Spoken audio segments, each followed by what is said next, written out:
우리에게 주신 하나님의 말씀은 호세아 1장 1절에서 2절까지입니다. 제목은 다시 오실 예수님.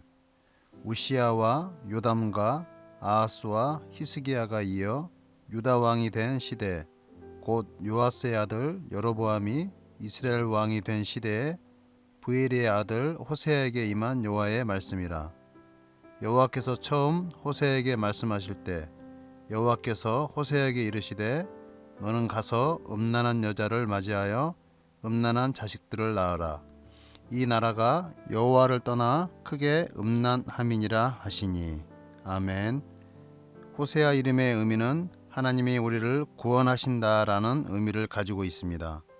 성경에 여호수아, 호세아, 예수 모두 같은 의미를 가지고 있습니다. 특별히 호세아서는 이 땅에 오실 예수 그리스도의 그림이 많이 담겨져 있다고 볼 수 있습니다. 호세아는 북이스라엘의 선지자임에도 유다의 왕들을 먼저 써 내려갑니다. 1절에 우시아와 요담과 아하스와 히스기야가 이어 유다 왕이 된 시대, 곧 요아스의 아들 여로보암이 이스라엘 왕이 된 시대에 브엘의 아들 호세아에게 임한 여호와의 말씀이라. 우시아와 요담과 아하스와 히스기야가 남유다의 왕들입니다. 그렇다면 호세아는 왜 북이스라엘의 선지자임에도 불구하고 유다의 왕들을 먼저 쓰게 되었나? 그 이유는 호세아의 신학 사상 때문입니다. 예수님은 유다 지파를 통해 이 땅에 오십니다. 그러므로 남유다는 이 땅에 오실 메시아를 대망하고 있었는데 호세아 또한 이 땅에 오실 메시아를 대망하고 있었다는 겁니다.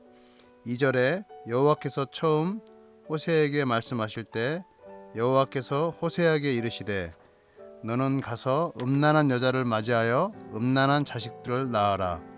이 나라가 여호와를 떠나 크게 음란함이니라 하시니. 유대인들의 결혼식은 두 번의 결혼식이 있는데 먼저 신랑이 신부 집에 가서 첫 번째 결혼식을 하게 됩니다. 신랑과 신부는 합방을 하지 않고 결혼식을 마치고 신랑은 신랑 집으로 돌아오게 됩니다. 신랑은 돌아와서 신부와 함께 살 집을 짓기 시작합니다. 1년 정도 걸리는데 신랑은 첫 번째 결혼식을 통해 신부와 같이 살 집을 정성껏 최선을 다해 짓습니다.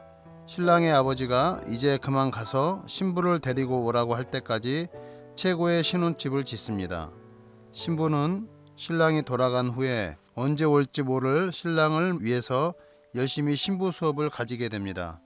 다시 오실 신랑을 위해서 신랑이 좋아할 만한 것들을 열심히 준비하며 하루하루를 기다림으로 보냅니다. 신부는 언제 올지 모를 신랑을 위해서 하루하루를 신랑을 그리며 신랑만을 위한 준비를 열심히 합니다. 성경의 여러 곳에서 예수님을 우리의 신랑으로 묘사하고 있습니다. 예수님이 이 땅에 오셔서 우리를 구원하심으로 우리의 신랑이 되셨습니다. 그리고 예수님께서는 우리에게 다시 오실 것을 약속하시고 승천하십니다. 요한복음 14장 2절과 3절입니다. 내 아버지 집에 거할 곳이 많도다. 그렇지 않으면 너희에게 일렀으리라. 내가 너희를 위하여 거처를 예비하러 가노니 가서 너희를 위하여 거처를 예비하면 내가 다시 와서 너희를 내게로 영접하여 나 있는 곳에 너희도 있게 하리라. 아멘. 사도행전 1장 11절입니다. 이르되 갈릴리 사람들아 어찌하여 서서 하늘을 쳐다보느냐.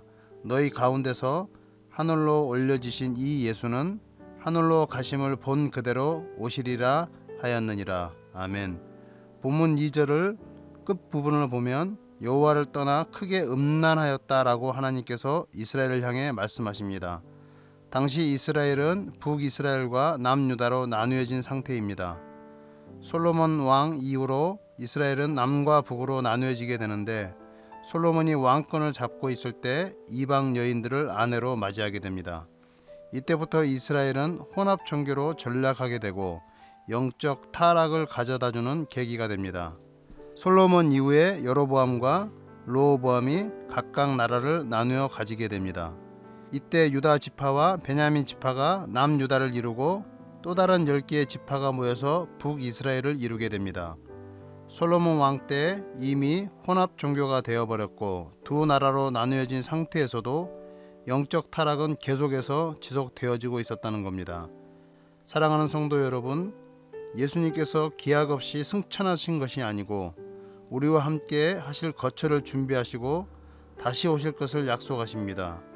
우리는 예수님의 신부로서 다시 맞을 신랑을 위해 기쁨으로 맞이할 준비의 삶을 살아야 할 것입니다. 때로는 그 기다림이 끝이 보이지 않을 때도 있습니다. 때로는 그 기다림 가운데 어려움이 있을 수도 있고 고난의 길이 될 수도 있습니다.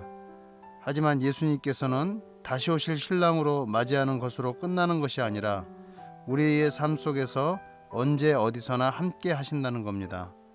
오늘 하루도 살아갈 때 함께 하시는 예수님을 바라보며 승리하는 하루가 되기를 소망합니다. 기도하겠습니다. 사랑의 하나님, 오늘 하루도 살아갈 때 어려움이 있고 힘든 일이 있어도 다시 오실 예수님을 기대하며 승리의 삶을 살아가게 하옵소서. 이 땅에 소망을 두고 살아가는 것이 아니라 우리와 함께할 거처를 준비하시는 예수님을 소망으로 살아가게 하옵소서. 예수님 이름으로 기도드립니다. 아멘.